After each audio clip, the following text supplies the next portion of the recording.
Azərbaycan hər zaman olduğu kimi İran-İsrail müharibəsində də öz humanizmi ilə diqqət çəkir. Bunu Pancomi TV-yə açıqlamasında millət vəkili Asim Mollazadə bildirib. Millət vəkili qeyd edib ki, müharibənin ilk günündən etibarən İran ərazisində çarəsiz vəziyyətdə qalan əcnəbilərin ölkəmiz vasitəsilə vətənlərinə yola salınması Azərbaycanın bəşəri dəyərlərə verdiyi önəmi göstərir.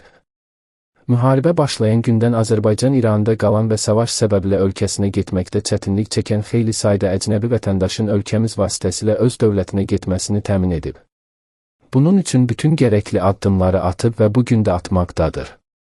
Bu, Azərbaycanın humanizmini hansı situasiya ilə üzləşməsindən asılı olmayaraq ümumbəşəri dəyərlər verdiyi önəmi göstərir.